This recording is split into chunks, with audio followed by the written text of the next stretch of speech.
Ahí va.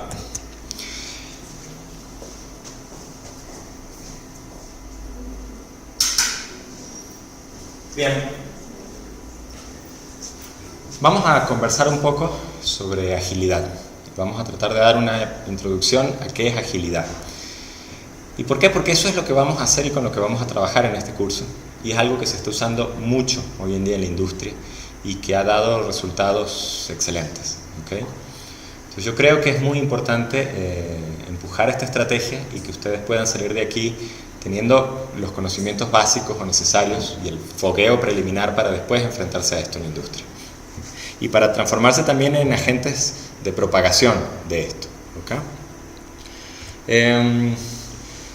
Jens Ostergaard, que básicamente él es un Certified Scrum Master Trainer. Yo no voy a entrar mucho en detalles de lo que eso significa ahora, pero les puedo dar una idea. Son muchos años de experiencia para poder llegar a obtener esa certificación. ¿Okay? Él está dando una charla introductoria a Scrum. El video está ahí abajo.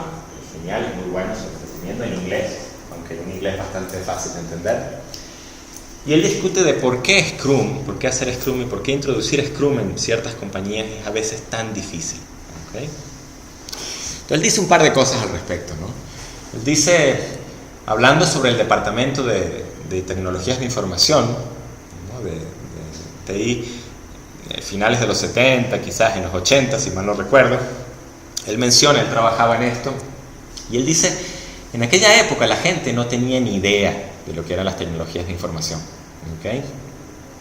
Él dice, nosotros éramos el departamento de tecnologías de información y nosotros nos encargábamos de las tecnologías de información. Esa era nuestra responsabilidad. ¿Okay? O sea, ellos eran responsables de eso. Hago énfasis en esto, ya van a ver por qué. Y lo que sea que hicieran, ¿okay? La organización y los usuarios estaban felices, resolvían problemas y los usuarios pensaban que eso era como magia. ¿Okay? Oh, me resolvieron el problema, mira lo que tenemos ahora. Y bueno, eso es precisamente porque en realidad fuera del departamento de tecnologías de información la gente no tenía idea de lo que ellos hacían. ¿Okay?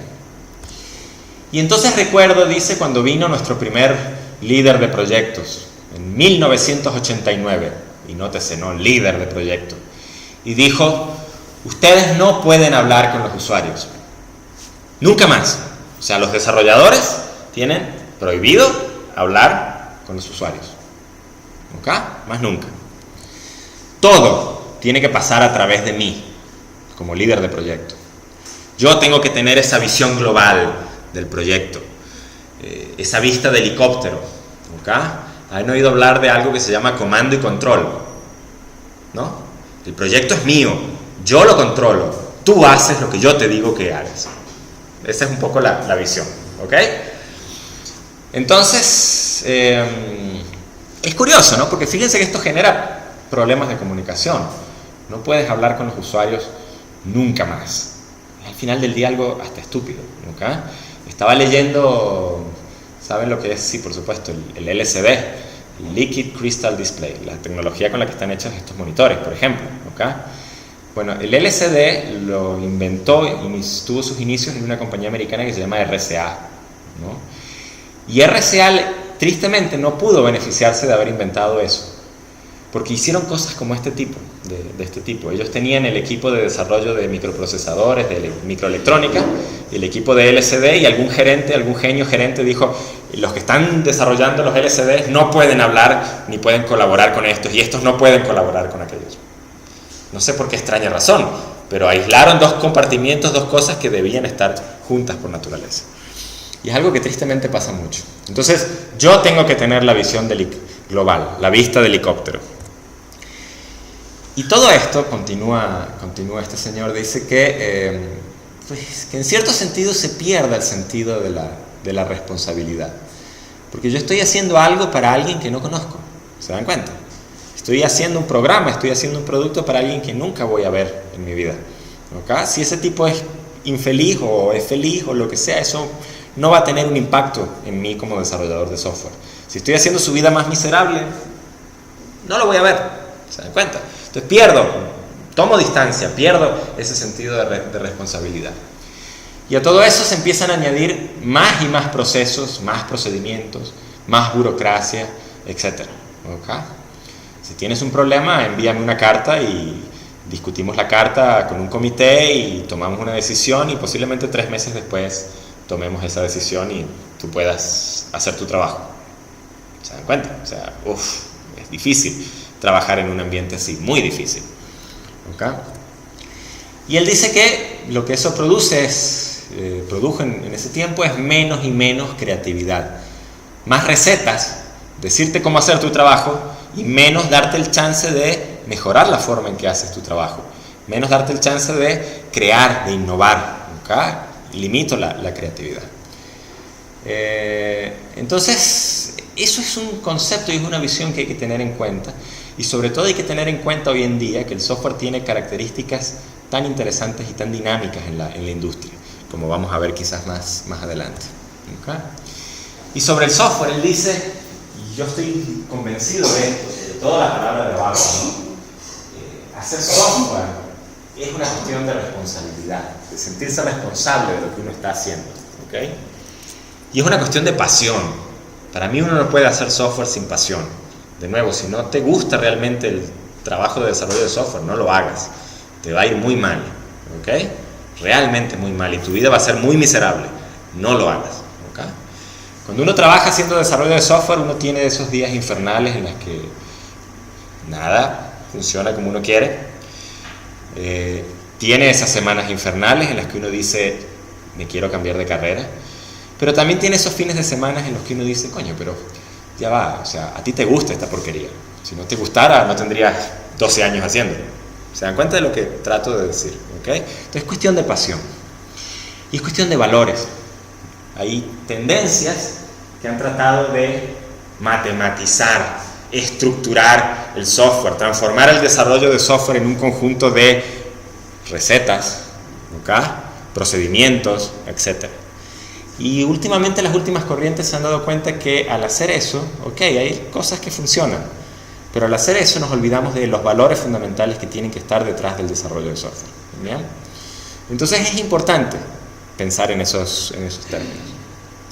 Uno ve gente en la industria de software que le va muy bien y ve gente que le va muy mal, y cuando muchas veces se sienta a ver cuál es el problema, uno se da cuenta que al final del día no son las tecnologías que escogieron, no es que esta persona esté menos preparada que esta, es que esta persona simple y llanamente no es que sea menos inteligente, es que esta persona a la que le va mal simple y llanamente no tiene la actitud correcta. Punto. ¿Okay? Valores, en cierto sentido. Formas de desarrollar software, bueno, hay muchas. El panorama hoy en día, el big picture, se puede dividir en cierto sentido en 3. ¿Okay? Tenemos la forma artesanal. De nuevo, más adelante vamos a ver que el término artesanal está tomando fuerza, pero con otro sentido. Es decir, desarrollar sin método, sin estrategia clara, sin plan, sin gestión, sin seguimiento. O sea, hay una novela venezolana que se hizo famosa, un personaje, no sé si lo conocerán, que se llamaba Eudomar Santos, de una novela que se llamaba Por estas calles, y el tipo tenía un dicho que se popularizó en la cultura venezolana que decía, como vamos viendo, vamos yendo. ¿Lo conocen? Ok. Lo que pasa es que ella es un poco vieja, ¿no? Corro el riesgo de quedar anacrónico. Y eso, aunque puede funcionar en algunos casos, ¿ok?, generalmente es mala idea. Es bueno tener al menos una estrategia clara de cómo uno va a desarrollar software y de cómo uno va a desarrollar un producto. ¿Okay? Y eso es lo que yo llamo usando ingeniería, aunque inclusive ese término podría ser muy subjetivo. Y es desarrollar con un método y una estrategia bien definida, con una planificación adecuada, con una estrategia de gestión adecuada, con una tecnología adecuada, con una arquitectura adecuada, etc. ¿Okay? Y eso es algo que se ha malinterpretado durante mucho tiempo también. Hay 2 visiones dentro de ese esquema. Uno es el de los métodos tradicionales o métodos pesados, que vienen de los finales de los 70, más o menos, de algo que se llamó la crisis del software, donde mucha gente se dio cuenta de que el 70% de los proyectos de software fallaban, terminaban mal, Y eso simple y llanamente no podía ser. Tenemos que ver cómo definimos métodos para poder hacer software, ¿okay? Y generalmente son métodos que están muy concentrados en el proceso, que son muy prescriptivos. Prescriptivos viene de receta, o sea, te digo, si tú quieres hacer software bien, sigue esta receta. Receta garantizada para que cualquier cosa que hagas en software salga bien, ¿okay? Y eso es una mala idea, como veremos quizás más adelante, ¿no?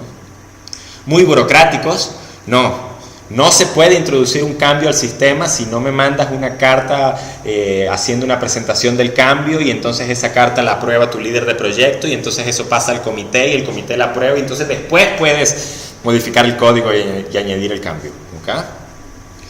Yo una vez vi una empresa donde era una locura, o sea, tú para modificar 3 líneas de código tenías que hacer eso, escribir un memo diciendo qué ibas a modificar y por qué lo ibas a modificar, ¿ok? Y ese memo pasaba por un conjunto de gentes y finalmente te aprobaban, y cuando te aprobaban es que podías hacer el cambio.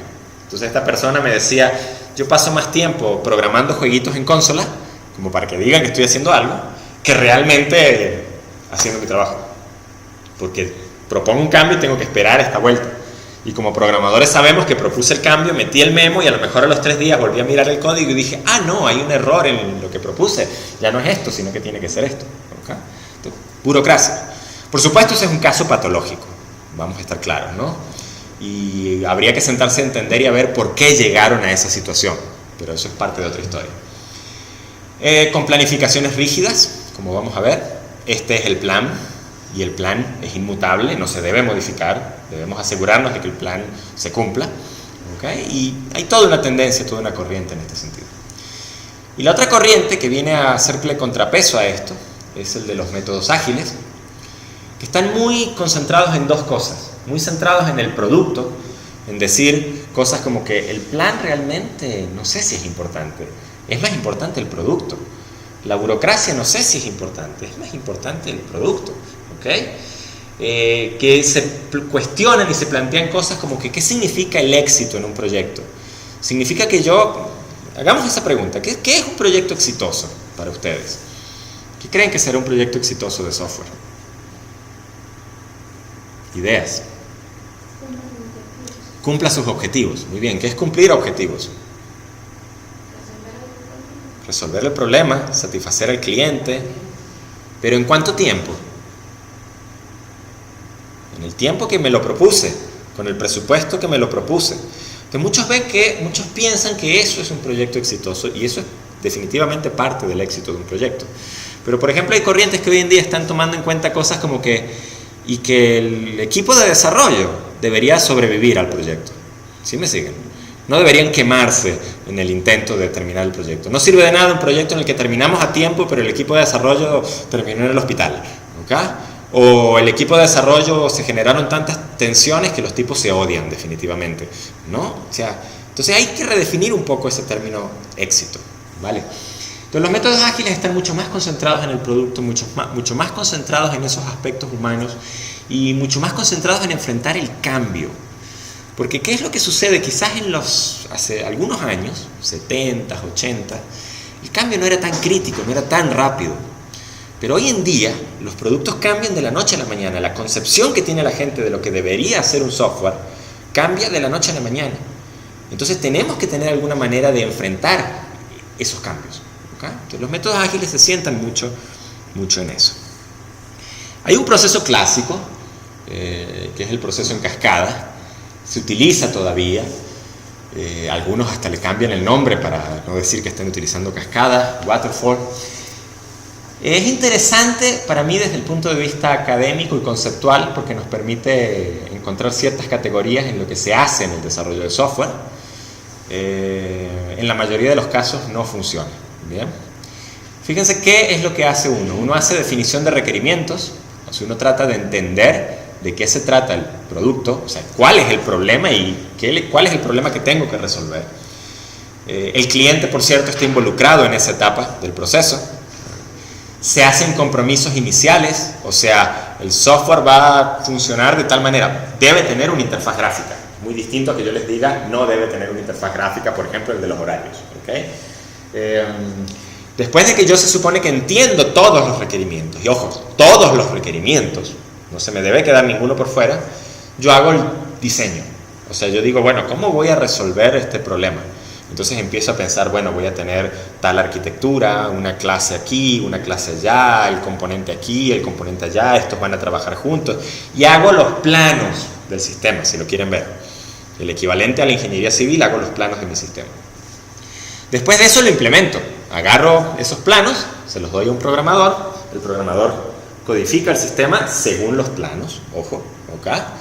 Y después hago pruebas, pruebo que ese sistema esté bien programado. Entonces allí está la gente de pruebas, que suele ser muy mala sangre, ¿ok? Y miran a los programadores y dicen, no, tú hiciste esto mal, entonces codifica una prueba que lo rompe. Y entonces, ¿cómo puede ser que hayas programado esto mal? ¿Ok? Esa es más o menos la visión. Y eventualmente pongo el sistema en operación y en mantenimiento. Esa es la visión cascada como tal. ¿Ok? Entonces, bueno, básicamente lo que quiero es plantear esto como un proceso de referencia, tener una idea clara de qué es lo que está sucediendo.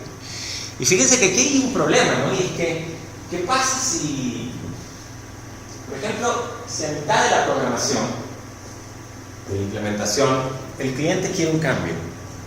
El cliente dice, no, pero es que esto que habíamos dicho en los requisitos ya no es así, porque el negocio cambió. Entonces hay que cambiarlo. ¿Qué sucede?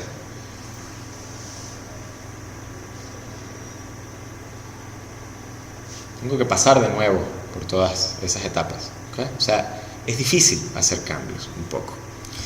Entonces, bueno, más adelante vamos a entrar un poco en detalles en esto. Lo que quiero es que lo tengan como un modelo. ¿Okay? Y quiero que pensemos un poco en cuál es el proyecto ideal. Estas transparencias son geniales. Y esa es la razón quizás porque las tomo literales, ¿no? Están hechas por Javier González Jiménez, en España, por cierto. Él está en España y dan en el clavo. Fíjense, el proyecto ideal. ¿Cuáles son las actividades del proyecto ideal? Las actividades son requerimiento, análisis, diseño, construcción y prueba. Es la cascada que acabamos de mostrar. ¿Okay? Entonces, en el proyecto ideal, el cliente sabe perfectamente qué es lo que quiere. Él está claro, el cliente, no tiene dudas sobre qué es lo que quiere. ¿Okay? Los desarrolladores de software saben perfectamente cómo conseguirlo, o sea, cómo desarrollar eso que el cliente quiere. Y bueno, se toman requisitos detallados al inicio del proyecto, o sea, nos sentamos a preguntarle al cliente qué es lo que quiere, y con esos requisitos yo puedo hacer un plan. Yo puedo decir, para tal fecha terminamos con los requerimientos, para tal fecha tenemos el análisis listo, para tal fecha tenemos esto otro, y para tal fecha estamos entregando el software. Eso es el proyecto ideal. ¿Me van siguiendo la idea? ¿Okay? Entonces, bueno, por ejemplo, la gente de requisitos en el proyecto ideal toma nota de lo que el cliente quiere, le pasa esos documentos a la gente de análisis, la gente de análisis hace su análisis y le pasa esos documentos a la gente de diseño, la gente de diseño hace su diseño y le pasa ese documento a los programadores saben exactamente qué implementar y todo sale bien. Nada cambia durante el camino, durante el desarrollo. ¿Okay? Y al final del proyecto, el cliente recibe lo que esperaba y no hay que cambiar absolutamente nada. Bien, tipo agarra, abre su cajita de regalo y recibe lo que quería. Bien, yo quiero dejarlo hasta aquí, porque de verdad vienen dos dinámicas que en media hora no nos va a dar la oportunidad de hacerlas bien. ¿Okay? Quiero que mañana retomemos esto, hagamos las dinámicas y cerremos esta introducción. ¿Okay? Entonces, bueno, no sé si tienen alguna pregunta, algo que quieran conversar al principio.